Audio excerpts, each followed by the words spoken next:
Boa noite, igreja. Boa noite. Pai do Senhor. Amém. Também já estamos com saudades. Nem fomos, mas já estamos com saudades. Agradecer ao pastor Guilherme, pastor Rosa, pela hospitalidade, nos receber tão bem. A gente não merece, não, mas agradece. Né?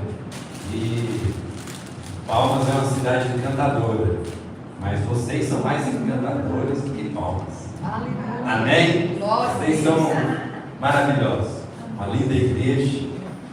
Que vocês, quando dobrar o joelho, lembre-se de nós, da minha casa, da minha família. Precisamos da oração de vocês e pode ter certeza que estaremos também intercedendo por vocês. Amém? Glória a Deus. Então, para a gente remir o tempo, abra sua Bíblia, Salmo 46. Quero compartilhar com vocês uma palavra.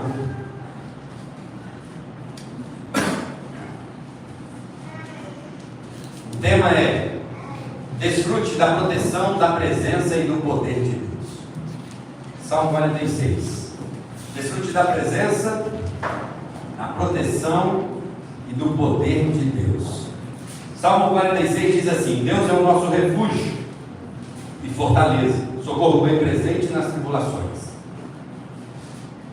Estou na versão NAA, não sei, essa aí é aqui em Dias, né?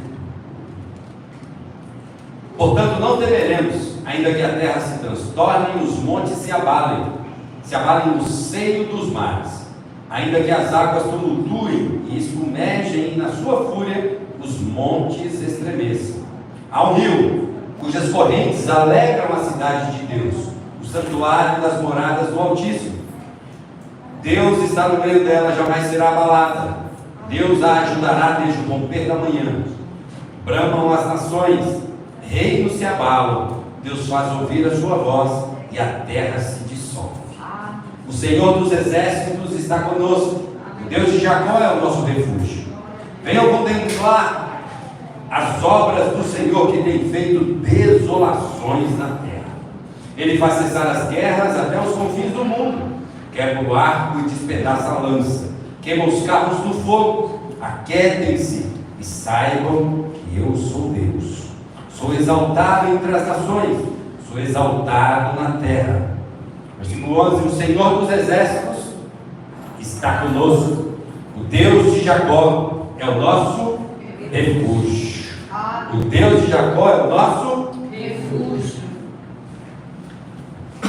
Quero pensar com vocês sobre desfrute da proteção, da presença e do poder de Deus. Esse é um salmo muito conhecido. Talvez você já tenha ouvido várias ministrações em cima desse texto, que é muito rico. E eu quero, esse texto eu dividi ele em 3 partes. Do versículo 1 ao versículo 3 ele fala da proteção de Deus. Do versículo 4 ao versículo 7 ele fala da presença de Deus.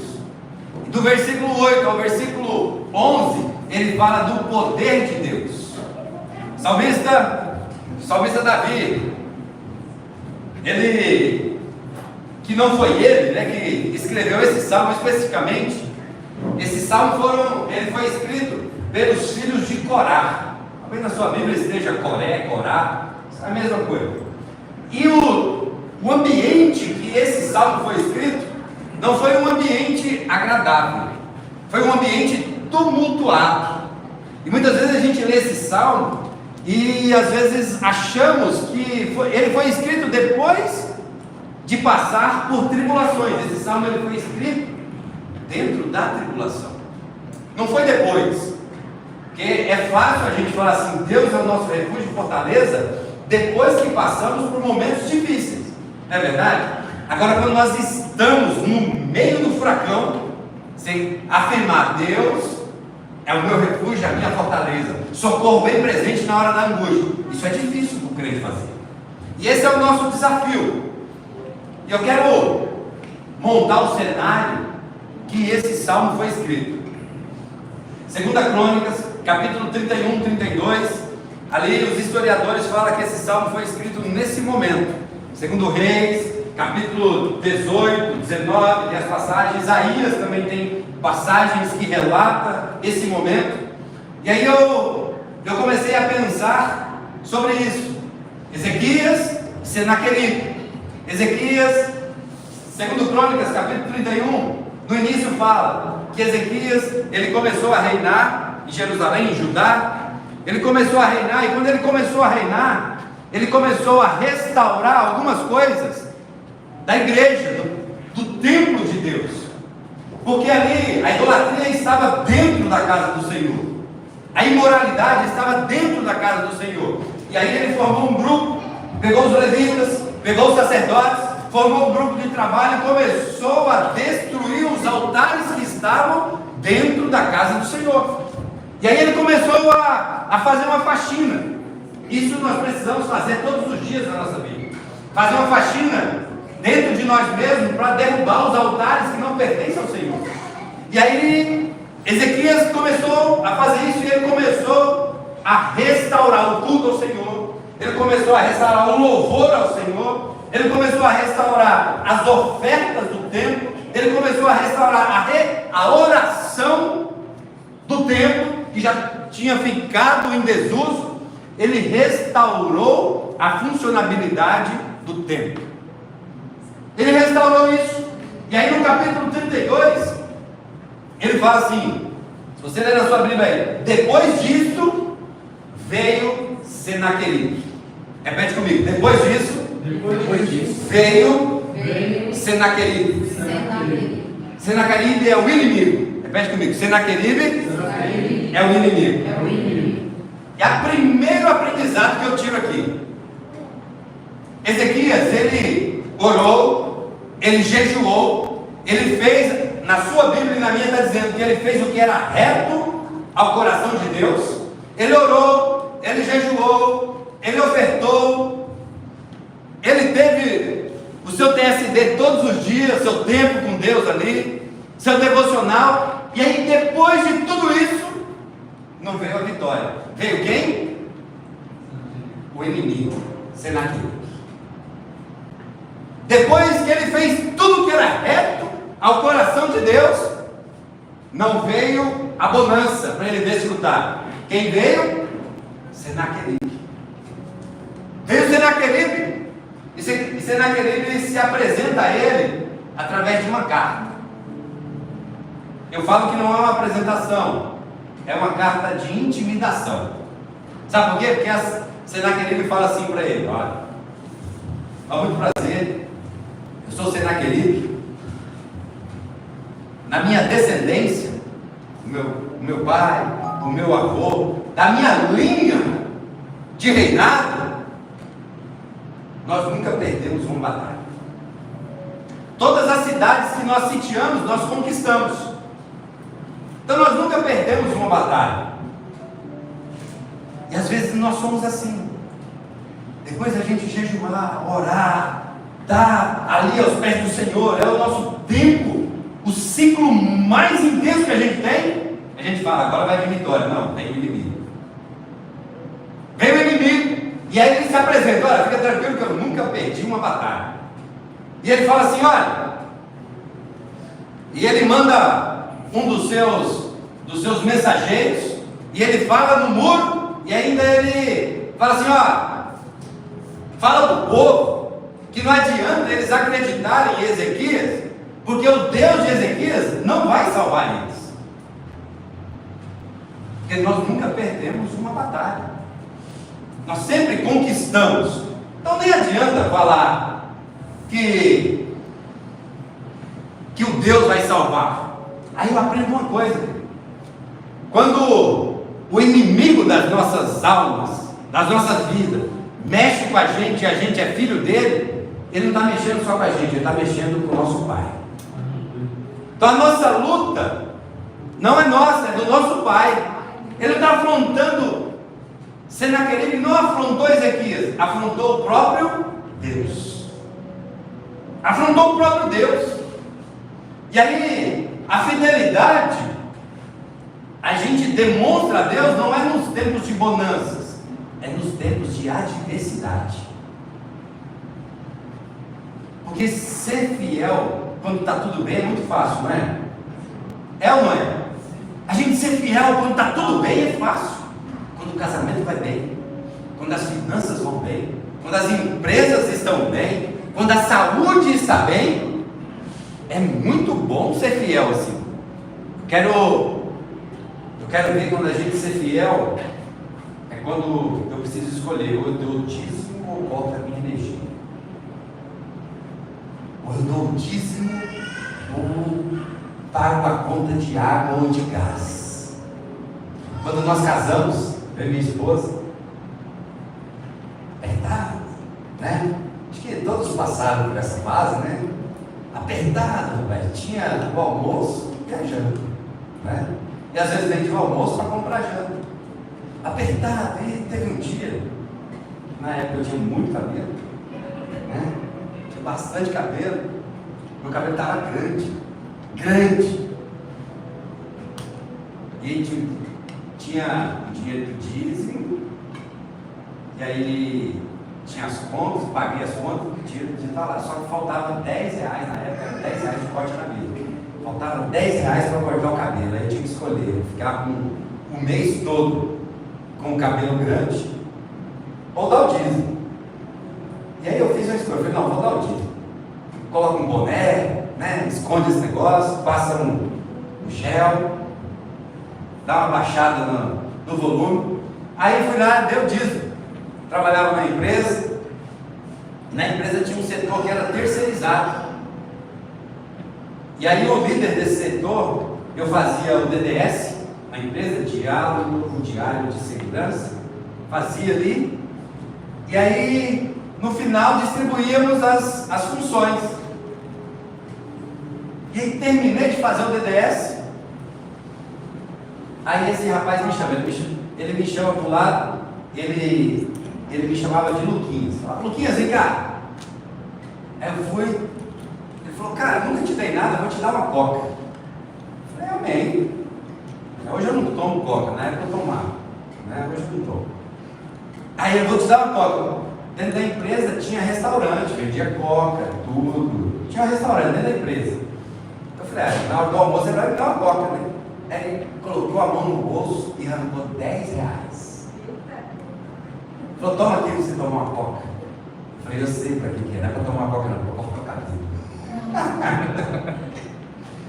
Devolvi o dízimo e cortei o cabelo. No domingo, na segunda, Deus providenciou o corte de cabelo. Então ser fiel, quando está tudo bem, é fácil. Quero ver você escolher. E se eu puder te dar um conselho, escolha sempre a fidelidade. O salmista fala, eu nunca vi um justo mendigar. Eu nunca vi. E nós nunca iremos mendigar, porque nós somos filho do Rei dos Reis, daquilo que tudo tem. Então, escolha a fidelidade. E Ezequias foi assim. Sabe por quê? Porque quando o inimigo se apresenta a nós, ele quer causar uma dúvida na nossa cabeça. Ele quer nos confundir, colocar em xeque, colocar em dúvida a proteção de Deus sobre as nossas vidas. Quando Senaqueribe atacou Ezequias, afrontou Ezequias, ele estava querendo colocar em dúvida se Ezequias tinha certeza do Deus que ele servia, se ele tinha certeza da proteção e do poder de Deus sobre a vida dele. Então, todas as vezes que o inimigo nos ataca, é para colocar dúvida no nosso coração, dúvida da proteção, da presença e do poder de Deus sobre as nossas vidas. Então, você precisa... Como que você precisa se portar diante das afrontas? Versículo 32, 5, capítulo 32, 2 Crônicas 32, 5, dá a resposta. Na sua Bíblia, talvez a sua tradução está. E Ezequias se animou. Na minha está, Ezequias redobrou o ânimo. Ezequias se animou. Quando nós recebemos afronta, qual que é a nossa atitude perante essas afrontas? é se animar ou baixar a guarda e se fingir de vítima. É a gente se animar, por quê? Porque eu só me animo diante das afrontas se eu conhecer a Deus. Se eu não conhecer, eu não vou me animar. E o crente, ele precisa se animar quando é afrontado, sabe por quê? Porque o diabo não vai afrontar aquele que não está incomodando. O diabo não afronta quem não incomoda. Se você não tem recebido afronta nos últimos dias, toma cuidado. Toma cuidado com o seu posicionamento, sabe por quê? Porque talvez você não está incomodando ele. E se você não estiver incomodando, ele não vai mexer com você. Ele vai deixar você quietinho, para que você continue não incomodando. Agora, se você tem recebido a afronta, se anime. Sabe por quê? Porque você está no caminho certo. Você está incomodando, você está engrandecendo o nome do Senhor, e você tem a certeza da proteção, da presença e do poder dele na sua vida. Ezequias, ele se animou porque ele viu Deus, ele conhecia o Deus que servia. Ele viu Deus fazer milagre. Ele viu a presença de Deus na vida daqueles que o cercavam. Então não tinha por que ele se fazer de vítima. Quando a gente recebe afronta, tem muita gente que entra debaixo da cama e para sair você tem que chamar 5 pastores, 10 apóstolos, né? 8 profetas, 10 mestres. Tem que chamar todo mundo da Bíblia para tirar esse cara, para tirar essa mulher. Não, querido, quando a gente receber a afronta, redobra o ânimo, coloca dobro no ânimo. Por quê? Porque você está no caminho certo. Você está na direção certa. Ele vai te sustentar. Amém? Amém? Amém. Sabe por quê? Ezequias sabia quem o levou até ali. Porque não foi Ezequias que trilhou o caminho. Quem levou Ezequias até o reinado foi Deus. Então, se você tem recebido a afronta, tenha certeza, aquele que te trouxe aqui vai te levar até o fim. Aquele que te trouxe até aqui vai te conduzir até o fim, até o último dia. Ele vai segurar na sua mão e vai te conduzir até o dia de Cristo Jesus. Aleluia. É Ele que vai fazer isso. Não é nós, não é a força do nosso braço, não é o nosso intelecto, não é porque sabemos falar, não é nada disso. É simplesmente graça dele sobre as nossas vidas. E Ele vai pegar na nossa mão e vai conduzir. Porque esse é o caráter dele. Essa é a essência dele. Aí Ezequias recebe a afronta, se anima, só que Ezequias é líder.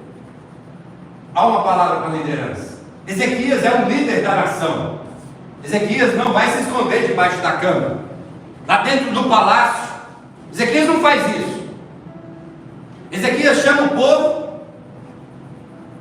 fala assim: olha, esse cara é todo poderoso, a descendência dele nunca perdeu uma batalha. Todas as cidades que eles sitiaram, eles conquistaram.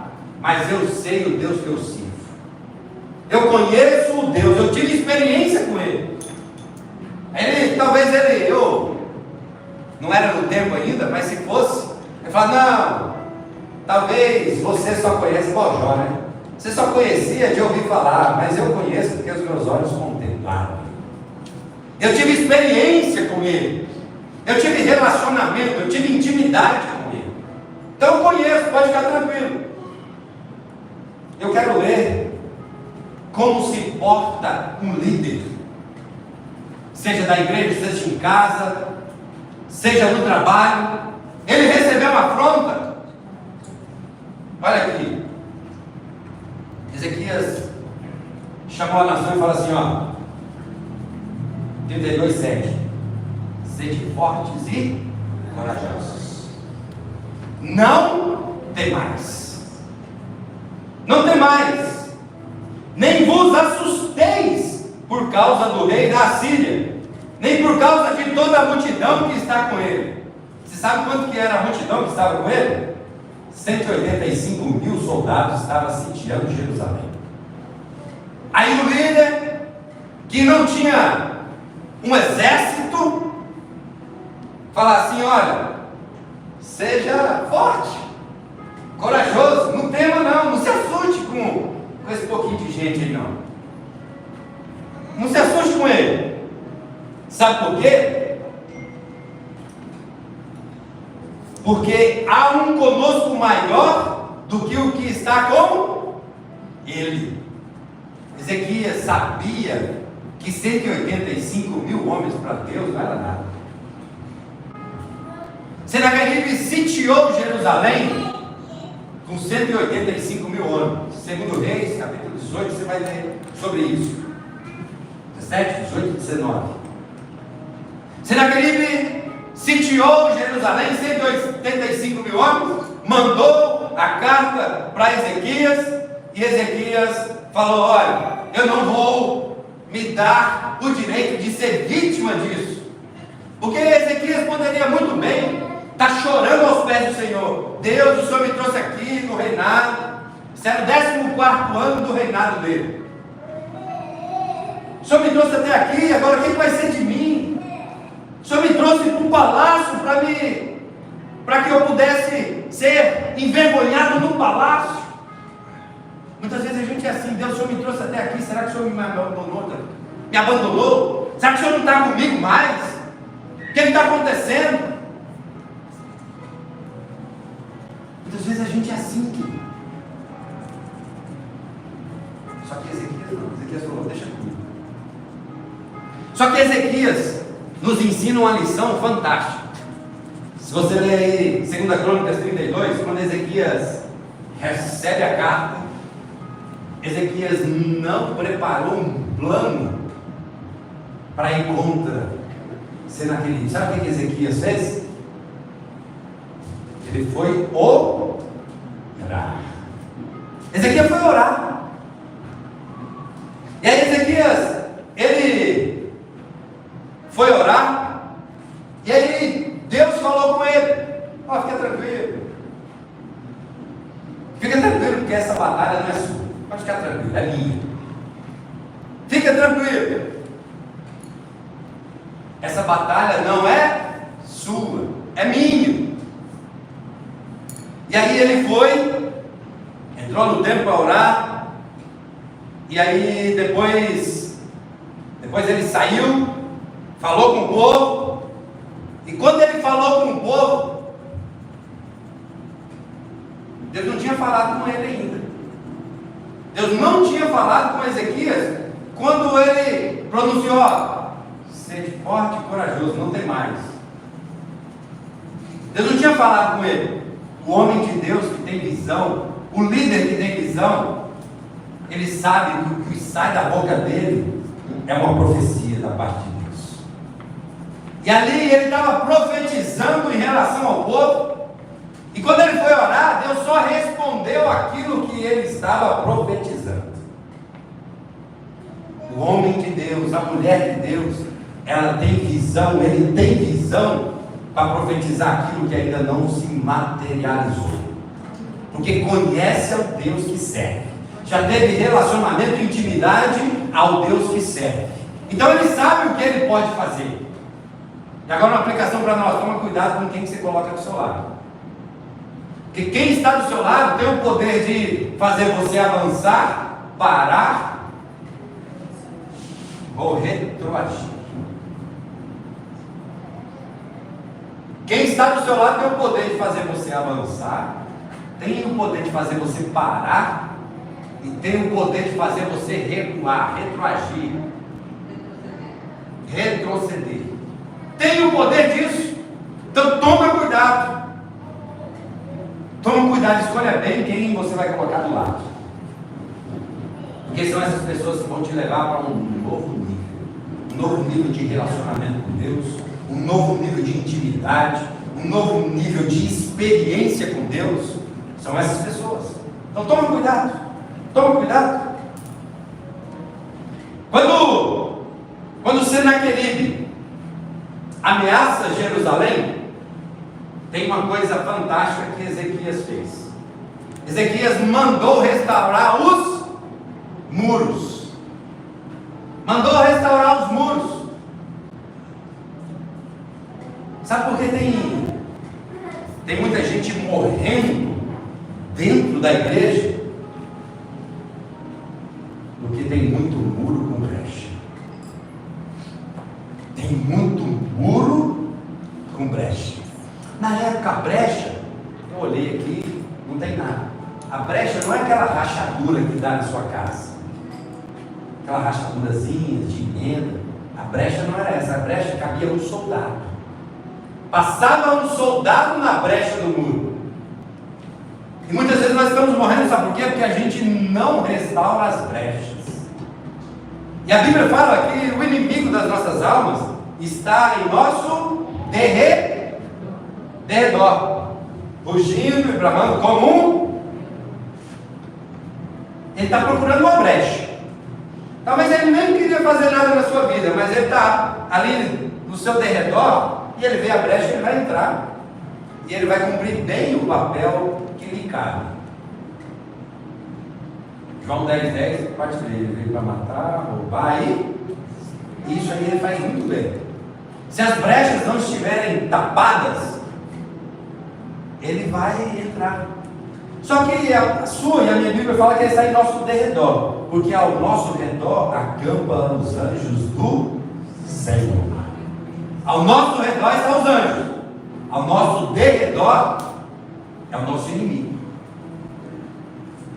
E aí eu preciso entender quais são as brechas que eu preciso tapar para que ele não entre e sangue dentro da minha vida.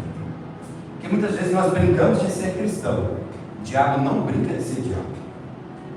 A primeira oportunidade que ele tiver, ele vai entrar e ele vai destruir.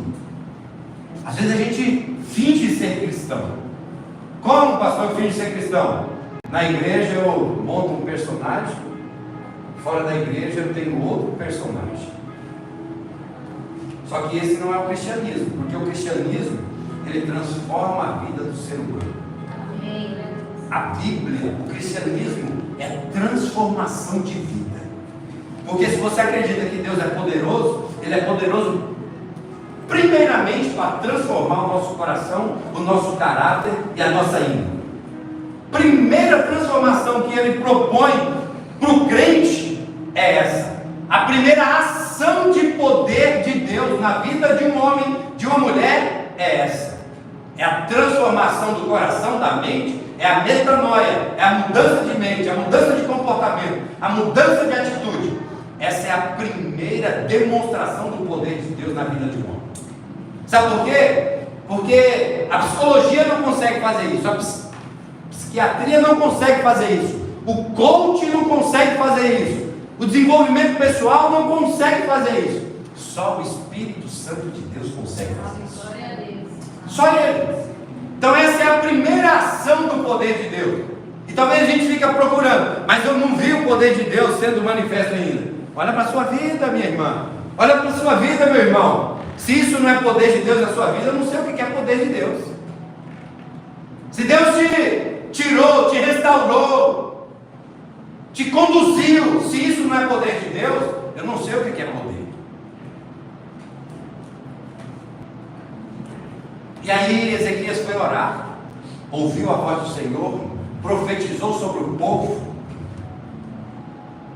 E aí os levitas já estavam, a adoração foi restaurada, o culto foi restaurado, a contribuição foi restaurada, o momento de oferta ao Senhor com os louvores foi restaurado. Foi nesse ambiente que os filhos de Corá escreveu esse salmo.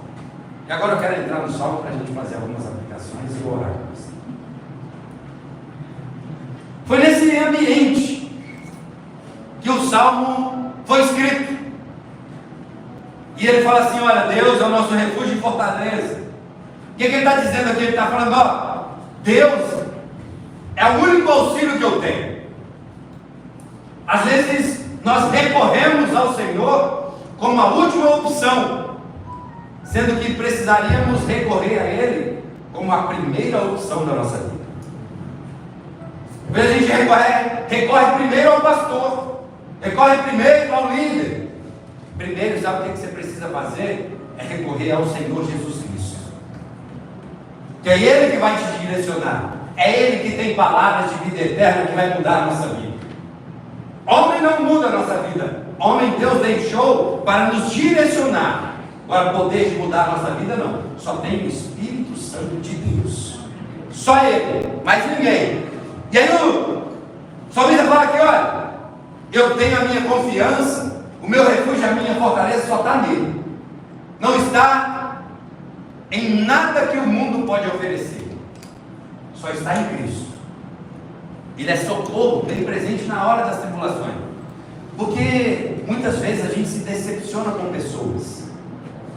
Porque pessoas não é socorro bem presente.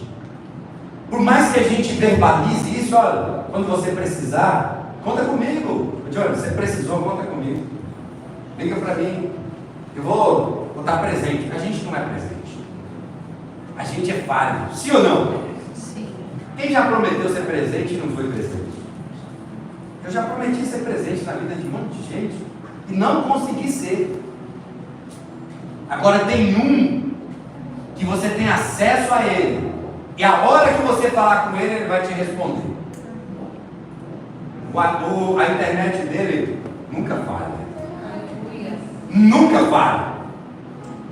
Jeremias 33, 3 fala, olha, busca, clama a mim e responder-te-eis coisas que não conhece, você não sabe. Clama a mim que eu vou te responder. E se eu acreditar fielmente na Bíblia, eu tenho isso, que Ele é um Deus presente. Porque Ele está falando, ó, clama que eu te respondo. Tem muitas interrogações na sua vida, só falta você clamar para Ele te responder. Tem muitas perguntas que talvez você já perguntou para um monte de gente. Ele está falando, ó, pergunta para mim que eu vou te responder. Só você perguntar que eu te respondo. Pergunta e esteja com os ouvidos sensíveis para me ouvir o que eu tenho para falar. Não é o que você quer ouvir, é o que eu tenho para falar, o que você vai ouvir. Ele é um Deus que nunca vai ser ausente da nossa vida. Ele vai estar presente. Portanto, não temeremos, ainda que a terra se transtorne e os montes se abalem no seio dos mares, ainda que as águas tumultuem e espumejem, e na sua fúria os montes se estremeçam. Aqui ele está falando sobre a fúria da natureza. Agora, no início do mês, a fúria da natureza estava lá no Rio Grande do Sul. O tornado. Está falando, olha, não tema. Se a fúria da natureza te abalar, te causar pânico, fica tranquilo. Eu sou o Deus de tudo isso, é eu que controlo todas essas coisas. Fica tranquilo, está tudo certo. Aí ele fala assim, ó, há um rio cujas correntes alegram a cidade de Deus. E um detalhe importante, quando o Senaqueribe, com seu exército, 185 mil homens, sitiou Jerusalém, Jerusalém não tinha rio no meio. E a água significa vida. E aí, Senaqueribe sitiou, e eu acho que uma estratégia de guerra, as estratégias de guerra, se você for pegar os livros de guerra, é primeiro cortar o fornecimento de alimento, fornecimento de luz, fornecimento de petróleo, de água, de todos os itens básicos para sobreviver. Então eles sitiaram e falaram, uma hora eles vão sair. E quando eles saírem, a gente vai pegar eles. E aí Ezequias, ele formou uma equipe e desviou a água por debaixo de Jerusalém. Ele desviou a água, porque a água é vida. E essa água, falar um rio que flui do nosso interior, esse é Cristo nos dando vida todos os dias. E aí, os inimigos, Senaqueribe estava esperando, olha, ele vai sair, não vai. Talvez o inimigo da sua vida está falando, agora ele cai. Agora ele vai fraquejar, agora ele vai chutar o balde. Só que ele não sabe que tem um rio que está produzindo vida. E esse rio todo dia produz vida. E ele está cansando, não vai sair, não vai, porque tem um rio que flui do seu interior e está produzindo vida. Além, tinha um rio, a vida estava lá.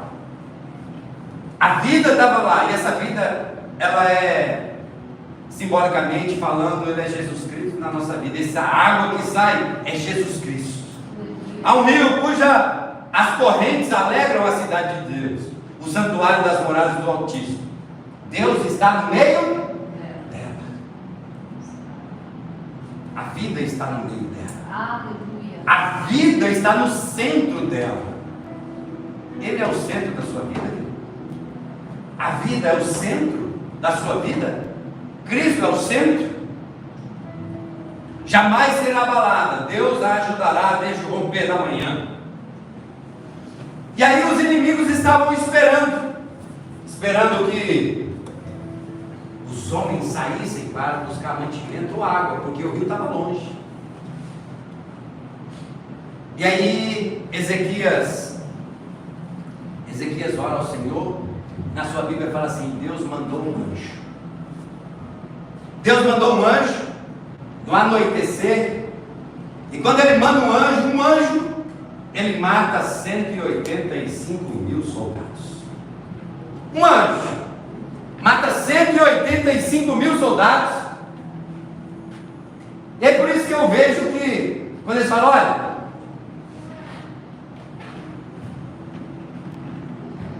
Deus ajudará desde o romper da manhã. E eu penso comigo assim que talvez os homens de Ezequias, talvez Ezequias estava muito exausto, cansado, estava descansando, e ele não vê a batalha que aconteceu durante aquela noite. 185.000 homens foram executados por um anjo. Muitas vezes a gente ora, Deus, manda uma legião de anjos aí para mim. Manda um monte de anjos, acampa os anjos ao meu redor. Deus fala, não, filho, seu problema precisa só de um quarto de anjo. Imagina, querido, o poder desse Deus. Se um anjo matou 185.000 soldados, o que um anjo não faz amando de Deus na sua vida? Aleluia. Glória. O que um anjo não faz amando de Deus na sua vida? Porque às vezes a gente escuta assim, Deus, anjo tal, vem aqui. A gente não tem autoridade biblicamente de dar ordem para anjo. Bom, isso é uma questão teológica. A gente não dá ordem para anjo. Quem dá ordem para anjo é somente Deus. A gente não dá ordem para anjo. Deus não nos deu essa autoridade, biblicamente falando, não. A gente pode pedir para Ele, é Ele que vai deixar na dispensação dele, se ele vai mandar anjos, se ele vai mandar arcanjos, não sei, mas é ele que manda. Então imagina ele enviando um anjo, o que ele pode fazer em favor de você?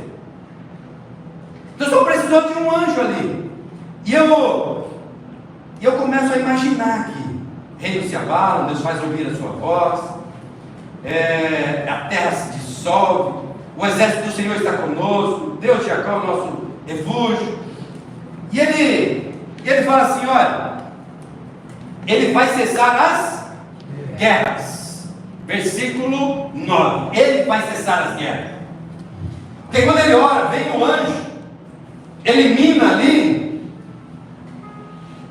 Eu acredito que um dos soldados de Senaqueribe vai toda afoito para ele e fala, olha, você não sabe o que aconteceu.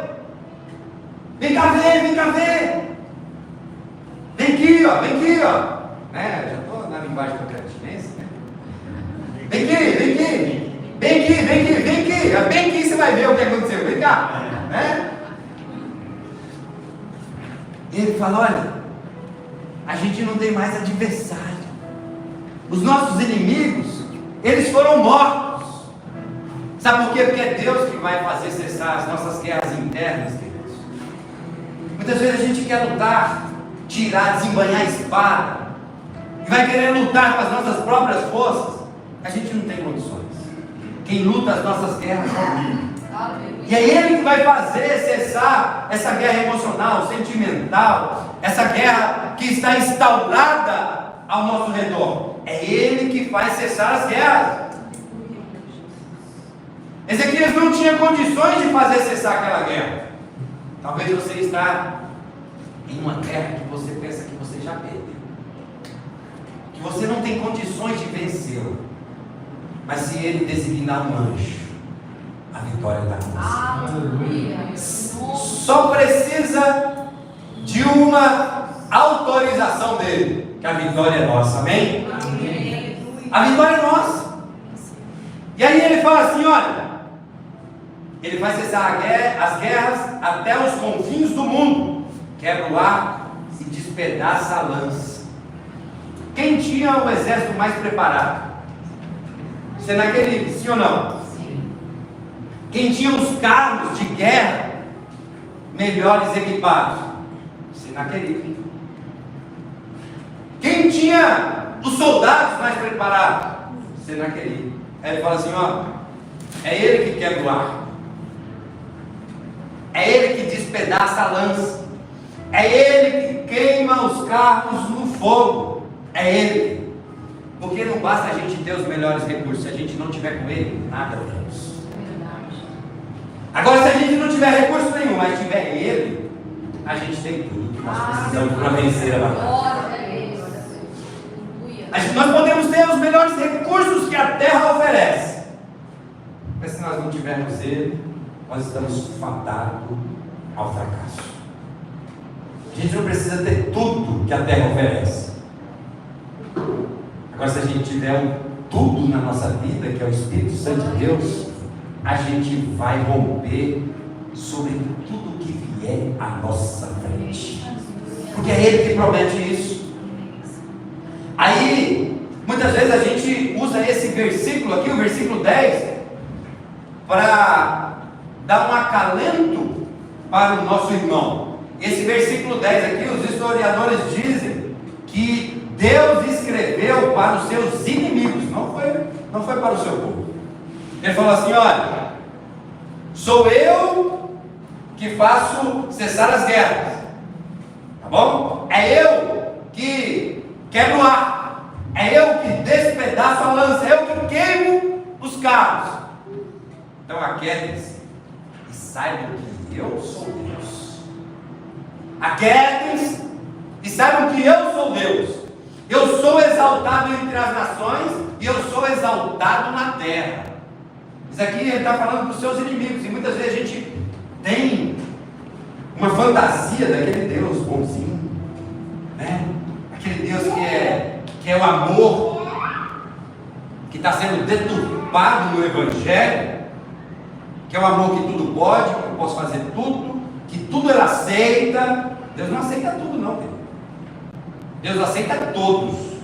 Tudo, não. Todos ele aceita, sabe por quê? Porque todos, quando chegam, eles são transformados. Por isso que ele aceita todos. Tudo, não. Ele não aceita tudo. E aí a gente tem a ideia desse Deus do amor perverso, porque esse amor que se prega hoje nas redes sociais, nos grandes influencers digitais de 5 milhões, 10 milhões, 2 milhões, isso é um amor que está levando muitas pessoas para o inferno. Não é o amor de Deus. O amor de Deus, quem é pai e mãe aqui? O amor de Deus é o amor que a gente sente pelos nossos filhos. Quando eles erram um caminho, a gente traz eles para o trilho. Se precisar corrigir com a varinha, a gente corrige. Precisar colocar de castigo, a gente coloca. Não é assim? Deus é a mesma coisa. Eu vou fazer porque Deus só quer o coração. Não, Deus quer corpo, alma e espírito. É completo. Ele não só se satisfaz com uma parte de nós, ele nos quer completo. Amém? Amém. E ele fala assim, olha, eu sou exaltado, então eu não preciso de nada para que me exaltem. Eu por si só já sou exaltado, porque eu sou o rei dos reis, o Senhor dos senhores. Sou eu. E aí, versículo 11, ele fala assim, o Senhor dos exércitos está conosco. O Deus de Jacó é o nosso refúgio. E aí eu fico maravilhado com essa parte B do versículo 11. Deus de Jacó. Quem sabe quem é Jacó? Quem foi Jacó? Ele poderia muito bem ter falado assim, ó, Deus de Abraão. Quem é Abraão? Quem foi Abraão? Pai da fé. Ele poderia muito bem ter falado assim, ó, Deus de Isaac. Quem foi Isaac? O filho da promessa. Mas ele falou assim, ó, o Deus de Jacó. Tem um ensinamento. O Deus de Jacó é o nosso refúgio. Quem foi Jacó? Jacó foi o enganador. Jacó foi o trapaceiro. Não foi isso? A sua Bíblia relata isso também. Jacó negociou a primogenitura com seu irmão por um prato de lentilha. Não é isso? Mesmo tendo uma promessa desde a barriga da mãe. Deus já tinha liberado a promessa para a vida dele. Olha, o mais velho servirá ao mais novo. E na cultura da época, o mais novo servia ao mais. Mas Deus já tinha liberado a promessa para ele. E aí ele começou, a mãe começou a querer dar um jeitinho. E aí Jacó foi esse enganador, e muitas vezes eu me sinto um Jacó nessa caminhada dele. Por isso que eu acho maravilhoso esse Deus que nós servimos. Ele deixa exemplos para nós, que fala assim, ó, fica tranquilo, às vezes você pensa que você não é amado, mas se eu amei Jacó, eu te amo também. Aleluia. Às vezes a gente se compara com Abraão, com Isaac, com Davi, com isso, com aquilo outro. E às vezes a gente se sente muito distante desses homens de Deus, não é verdade? Quem já fez essas comparações e fala, meu Deus, eu não sou nada. É verdade, eu não sou nada. Mas ele fala, olha, o Deus de Jacó é o nosso refúgio. Fala, o Deus de Jacó é o Deus do John, é o Deus do Leandro, é o Deus do Lucas, do Delmo, da Rose, da Silene, da Mônica. É o Deus nosso. Porque nessa caminhada a gente tem um pouquinho de Jacó. Tem ou não tem? A gente tem. Só que tem outra coisa linda na história de Jacó. Jacó saiu com a mochilinha de costa. Na época não tinha, né? Saiu com um pano enrolado com as suas coisas. Saiu dali da casa e foi para a casa do seu tio Labão. Não é isso? Jacó foi. E nessa caminhada ele teve muitas experiências com Deus. E teve algo que ele fez que mudou o destino dele. Jacó, ele teve, na ida, ele fez algo que mudou a vida dele, o destino dele. Ele fez um voto com Deus. Ele fez um voto com Deus. E esse voto mudou a vida dele. Na volta, ele teve um encontro com Deus. No Val de Jaboque, em Peniel. Ele teve um encontro com Deus. E ali, ele lutou com Deus e prevaleceu. E aí, nesse encontro, Deus marcou a vida dele. Deus marcou ele para sempre. Marcou ele na coxa. Quando a gente tem um encontro com Deus, nós somos marcados. Nunca mais nós somos os mesmos. A gente é marcado por Ele. O crente que não tem essa marca de Deus na vida, ele precisa rever a sua conversão. Ele precisa rever seriamente a sua conversão. Porque aquele que é selado pelo Espírito Santo, ele tem a marca. E essa marca ela é visível. Jacó, ele ficou manco de uma perna. Que depois não era Jacó mais, era o que era o nome dele? Israel. Ele ficou manco, para ele lembrar que o voto que ele fez com Deus, Deus cumpriu, e E Deus marcou ele para sempre. E Jacó foi um homem muito próspero. Sim ou não? Foi um homem próspero ao extremo. E ele saiu como? Ele chegou como? Com a boroquinha na mão. Talvez você chegou nessa cidade assim, só com a roupa. Mas Deus honra voto. Deus honra compromisso. E Deus honra fidelidade. Aleluia. Se tem uma coisa que marcou a vida de Jacó, que transformou o destino dele, foi o voto, foi a perseverança e a fidelidade. Porque ele foi fiel no voto que ele fez. Ele perseverou. A história dele você conhece. Ele trabalhou 7, depois mais 7, depois mais 7, depois foi embora. Não, está dando muito. Está dando muito desse salpicado aí. Vamos inverter agora. E aí Deus fazia com que o rebanho dele crescesse. E crescia, e crescia. Pega a história de Jacó, querido. Talvez você chegou aqui e tentaram puxar o seu tapete. Fica tranquilo. Aquele que tudo vê, que tudo coordena, que tudo sabe, ele sabe do seu voto, do seu compromisso, da sua fidelidade. Você só precisa se manter firme. Se mantenha com o seu voto, com o seu compromisso, com a sua fidelidade, para você ver o que Deus vai fazer na sua vida. Senaqueribe, para a gente orar hoje, eu não estou passando. Senaqueribe, ele chegou como um cara que ia conquistar mais uma cidade, sim ou não? Sim. Quando os soldados foram mortos pelo anjo, a Bíblia fala que ele saiu e voltou para o seu Deus, Deus com D minúsculo, e ele foi morto ao fio da espada pelos próprios filhos. Ele foi morto ao fio da espada pelos seus próprios filhos. Uma aplicação para nós: ninguém afronta Deus e prevalece. Ninguém afronta Deus e prevalece. Porque no início, quando ele chegou lá, ele falou: olha, pode ficar tranquilo, seu Deus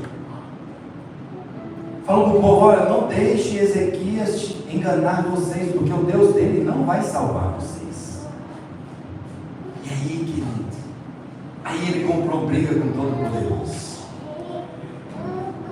E aí Deus mostrou para ele que salvou. E Ezequias, querido, tem uma oração de Ezequias, deixa eu ver se eu encontro aqui, que é um ensinamento grande para nós. Acho que é 2 Reis 18, 14. Não, 19, acho. Isso, 19, 14. 2 Reis 19, 14. Ezequias, quando ele foi orar, tem um segredo, querido, na nossa oração. Ezequias, quando ele foi orar, ele não ficou: Senhor, olha para mim. Porque muitas vezes a gente ora pensando que Deus está preocupado somente com a gente. Deus tem um plano, querido, e nós estamos dentro do plano dele nessa terra. Nós não somos a última bolachinha do pacote. Nós não somos, não. Deus tem um plano, a gente está incluso nesse plano universal dele. Se a gente quiser fazer parte, ele está ali para pegar na nossa mão e falar: não, você vai ser um colaborador desse plano. Mas se eu não quiser, ele vai falar: fica aí que eu tenho outro aqui. Muitas vezes a gente acha que a gente é a última bolachinha do pacote. E aqui tem um segredo na oração de Ezequias. Ezequias, ele fala assim: olha, 2 Reis 19, você pode ler depois na sua casa do 14 ao 19, mas eu vou ler do 16. Ele fala assim: Senhor, inclina, ó Senhor, o ouvido e ouve. Abre, Senhor, os olhos e vê. Ouve todas as palavras de Senaqueribe, as quais ele enviou para afrontar o Deus. Ele não orou assim: Senhor, o Senhor está vendo a afronta que eu estou recebendo? Não, ele falou: Senhor, você está vendo a afronta que ele está fazendo contigo? Abre os seus ouvidos, Senhor. Abre os seus olhos e vê. Olha isso, Senhor. Aí ele continua: verdade é, Senhor, que os reis da Assíria assolaram todas as nações em suas terras e lançaram no fogo os deuses deles, porque deuses não eram, senão obra de mãos de homens, madeira e pedra, por isso os destruíram. Agora aqui está o segredo. Agora, pois, ó Senhor nosso Deus, livra-nos das suas mãos, para que todos os reinos da terra saibam que só tu, para que todos os reinos da terra saibam que só tu, queridas, nossas vitórias não é para engrandecer o nosso nome, o nosso ego. A nossa vitória é para mostrar para o outro que só existe um rei sobre a terra. Quando a minha motivação estiver nisso, você pode orar que ele vai te responder. Quando a minha motivação está em engrandecer o nome dele, você pode pedir que ele vai dar. Você pode clamar que ele vai responder. Agora, quando a minha motivação estiver para que eu seja reconhecido, eu sou o profeta dessa terra, você pode orar, reorar de novo, sei lá se tem essa palavra, mas não vai te responder. Sabe por quê? Porque a glória não está indo para ele, está indo para você. Agora, o dia que você falar assim: Senhor, olha, Senhor, estão difamando o Evangelho, Deus, eu sou um defensor do Evangelho, estão difamando o seu reino, aquilo que o Senhor tanto zelou está difamando. Inclina seus ouvidos, Pai, abre os seus olhos para isso e mostra para eles que só existe um rei, só existe um Senhor sobre essa terra, só existe um Senhor sobre Palmas, só existe um Senhor sobre Tocantins. Mostra para eles, Deus. Aí você vai ver a mão e o favor do Senhor se inclinando para a sua vida, para a sua causa, para a sua casa, para aquilo que você tanto espera dele. As nossas conquistas não são para engrandecer o nosso nome. As nossas conquistas são para engrandecer o nome do Senhor. Esse é o segredo da vida. Esse é o segredo. Quando eu estava preparando essa mensagem, eu falei: Deus, me perdoa, porque nem orar eu sei, Pai. Eu não sou o centro do universo. Eu estou incluso em um plano maior. Se eu não quiser fazer parte, o Senhor vai levantar outro, e outro, e outro, e o seu plano nunca vai parar. Então, me ajuda a entender o seu propósito, para que o seu nome seja agradecido e glorificado aonde quer que eu passar. Queridos, você pode desfrutar de um Deus protetor, de um Deus presente, de um Deus todo-poderoso. É isso que Ele nos propõe. Só que tem algumas coisas que nós precisamos aprender para que a gente possa desfrutar de tudo isso. Ele fala que Ele é o nosso refúgio, sim ou não? Sim. É a nossa fortaleza. Muitas vezes a nossa fortaleza está na conta bancária, está nos bens. Nossa fortaleza não está nisso. Nossa fortaleza é somente Cristo. Não é que Ele vai proporcionar proteção para você, Ele é a sua própria proteção. Deus, Ele não proporciona presença, Ele é presente na nossa vida. Ele é o único presente. Deus não vai te proporcionar poder, Ele é o poder expresso na sua vida, ambulante assim. Ele é o próprio poder na sua vida. Então, se tem algo que você precisa fazer, você precisa correr para essa fortaleza, para que você desfrute dessa proteção. Nos momentos mais difíceis, corra para essa fortaleza que se chama Jesus Cristo de Nazaré e desfrute da proteção dele. Não tenha medo não.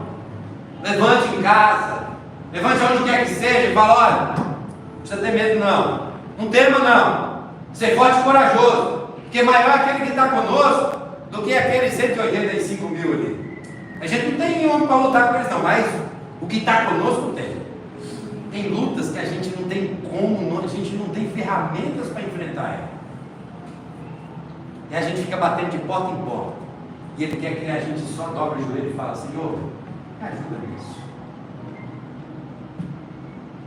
Porque o direcionamento da nossa vida não vai vir de homem, vai vir de Deus. Deus usa os homens para ser canal, mas Ele é a própria fonte, o véu foi rasgado. O acesso está direto. Verdade. Eu não preciso ter um amuleto para ter acesso com Ele. Eu tenho essa liberdade. Ele conquistou lá na cruz do Calvário para nós. Eu não preciso de intercessor. Eu tenho direito a acesso. Então desfrute, permaneça nessa fortaleza e desfrute da presença. Porque a presença, você tem que permanecer nessa fortaleza. Senão você não vai desfrutar da presença nunca. E quando você permanece, quando você corre para ela, permanece, aí você vai conseguir contemplar e desfrutar desse poder de Deus. Aí você vai conseguir fazer isso. Você vai descansar desse poder de Deus. E é isso que Ele tem para a nossa vida. Para você descansar desse poder. Desfrutar dessa presença e correr para essa proteção. Que nesse segundo semestre desse ano você possa entender que Ele é o seu protetor, Ele é um amigo presente, Ele é o Deus Todo-Poderoso, que tem capacidade de dar uma ordem para que tudo aquilo que você não tem solução, chegue a solução na sua vida. Deus possa fazer grandes coisas na sua vida. Lembre-se, é nos momentos de adversidade que a gente prova a nossa fidelidade para Ele. Talvez você já pensou em desistir. Talvez você já pensou em não voltar. Talvez você já pensou em não perdoar. Corre para essa fortaleza. Que aí a presença dele vai te dar o descanso que você tanto necessita. Se envolva nessa fortaleza. Que você vai ver o agir de Deus de forma extraordinária na sua vida. Que você possa desfrutar desse Deus que é gigantesco, que é maravilhoso. Amém? Se coloque de pé.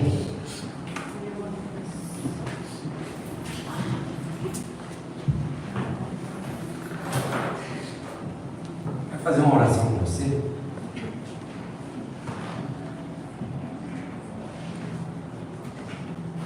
Você que precisa se esconder nessa fortaleza.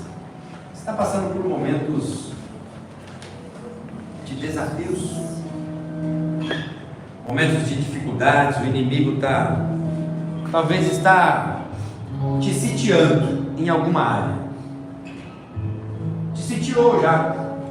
Você precisa se esconder nessa fortaleza. Talvez você já está na fortaleza, mas você não está conseguindo desfrutar dessa presença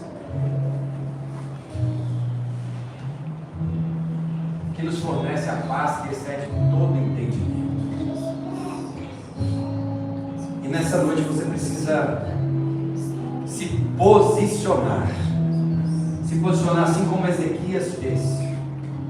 Quando ele recebeu a afronta, quando ele recebeu o inimigo, ele tomou uma posição perante Deus. Falou: Deus, isso não vai me abalar, porque eu sei quem o Senhor é na minha vida. Isso não vai me abalar. Eu te conheço, eu me relaciono com o Senhor. Isso não vai me abalar. O diabo está tentando colocar dúvida na minha vida, mas esse pensamento não vai prosperar. Você que precisa correr para essa fortaleza, desfrutar da presença, sentir essa presença,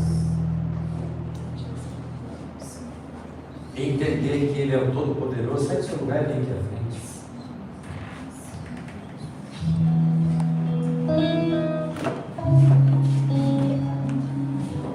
vai vir aqui à frente, vem voltar para o Senhor.